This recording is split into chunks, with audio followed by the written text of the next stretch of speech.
Isang mapagpalang araw po sa inyong lahat, mga minamahal naming kapatid. Pagbati pong muli mula dito sa Pambansang Dambana ni San Antonio de Padua, dito po sa Bayan ng Pila. Mga kapatid, ngayon po ay araw ng Martes sa loob ng unang linggo sa panahon ng Kwaresma. At dahil Martes po ngayon po ay araw ng debosyon sa ating santong patron tagapagtanggol na si San Antonio de Padua. Kaya pagbati po sa lahat po ng mga deboto ni San Antonio at sa lahat po ng mga tumutulong sa pangailangan ng Pambansang Dambana ni San Antonio de Padua. Welcome po sa ating Daily Gospel Reflection. Samahan niyo po kaming muli sa pang-araw-araw na pagninilay sa mga salita ng Diyos mula po sa ating mabuting balita.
Mga kapatid, sa araw na ito, Martes sa ulang linggo sa panahon ng Kwaresma, ang ating pong mabuting balita ay mula sa Ebanghelyo ayon kay San Mateo.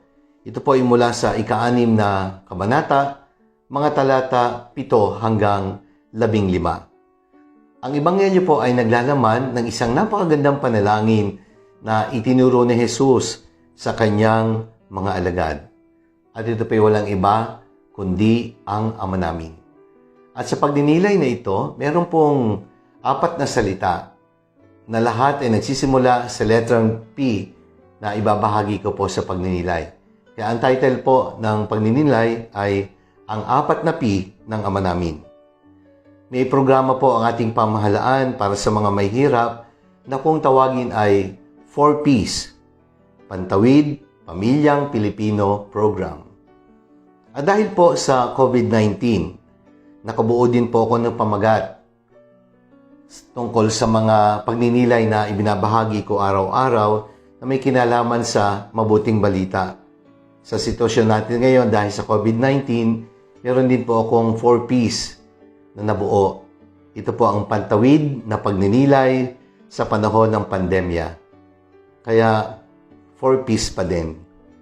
Kaya sabi ko nga, meron din pong 4 na P ang panalangin na itinuro ni Jesus sa ating Ebanghelyo.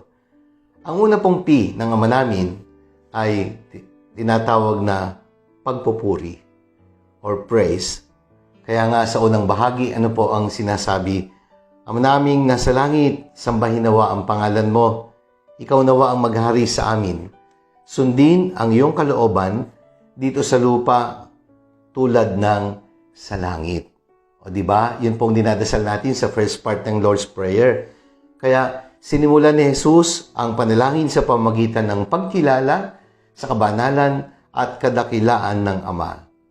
And this is also the way that we should begin all our prayers. Bago ka pa man humingi ng anong bagay sa iyong panalangin, mahalaga na pinupuri natin ang Diyos. Kinikilala natin ang kanyang kabanalan at kadakilaan. Sa pagpupuri sa Diyos, ibinibigay po natin ang karangalan na sadya namang nauukol sa kanyang kabanalan at kadakilaan. Pangalan niya ang dapat purihin at hindi ang ating pangalan. Sapagkat walang sino man sa atin ang nagtataglay ng karangalan at uri ng kadakilaan na tanging Diyos lamang ang nagtataglay. Dapat lamang siyang purihin sa lahat ng bagay. Kaya nga mga kapatid, sa anumang pagdarasal, simulan mo ang pananalangin. Purihin ang Diyos sa kanyang kabanalan at kadakilaan. Pangalawa, paghingi para sa ating pangangailangan. In English, ito ay tinatawag na provision. Kaya nga sinasabi, bigyan mo kami ng pagkain kailangan namin sa araw na ito. Dahil araw-araw kailangan nating kumain, kailangan araw-araw, kailangan din nating manalangin at humiling. Hindi ito yung panalangin na magsasabing, bigyan mo po kami ng aming kakanin sa loob ng 1 buwan. At sa 1 buwan na po ako babalik sa iyo para magdasal at humiling para sa aking pangangailangan. Hindi po ganon ang uri ng pagdarasal, ng paghingi para sa ating pangangailangan.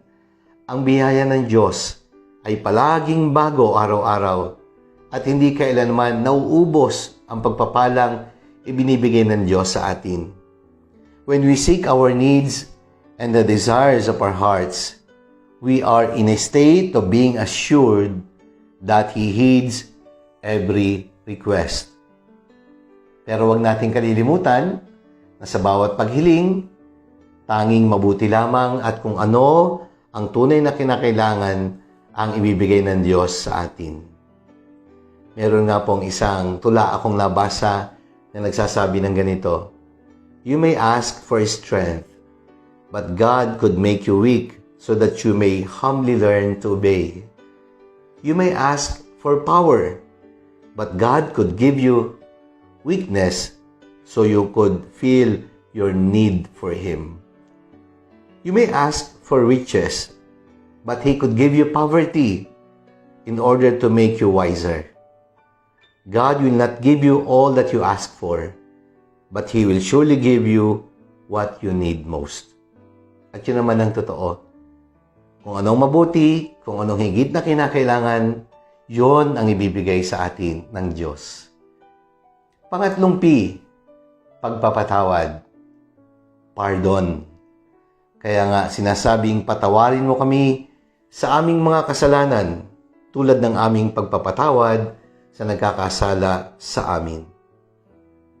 Without pardon and forgiveness, our prayer can easily turn into an unacceptable and worthless offering. Kaya nga po sa Ebanghelyo ni San Mateo, chapter 5, verses 23 to 24, ay sinasabi, therefore, if you are offering your gift at the altar, and there you remember that your brother or sister has something against you, leave your gift there in front of the altar. First, go and be reconciled to them, and then come and offer your gift. Kaya anumang sakripisyo, anumang panalangin na iniaalay natin sa Diyos, kung walang kalakip na pagpapatawad sa mga taong nagkasala sa atin, ang ating paghahandog ng panalangin ay hindi magiging kalugod-lugod sa Diyos. Pang-apat na P, protection. Protection and deliverance. Kaya sinasabing, at huwag mo kaming iharap sa mahigpit na pagsubok, kundi ilayo mo kami sa masama. Dear friends, God is our ultimate shield. Siya ang ating tanggulan at lakas. Taglay niya ang mga matang palaging nakatingin at nagbabantay sa atin. Kaya sa panahon po ng panganib at mahirap na sitwasyon o pagkakataon, ang pinakamabuting magagawa natin ay magdasal at humingi ng saklolo sa Diyos. Never underestimate, never undermine the power of prayer. Sabi nga po ni Padre Pio, prayer is the best weapon we have. It is the key that opens the heart of God. Kaya mga kapatid, sa tuwing tayo magdadasal, huwag kakalimutan ang 4 P's. Pagpupuri, paghingi, pagpapatawad, at proteksyon na ibibigay ng Diyos. Maraming salamat po mga minamahal na kapatid Sana po'y nakatulong ang pagninilay na ito at pagpalain tayong lahat ng Diyos.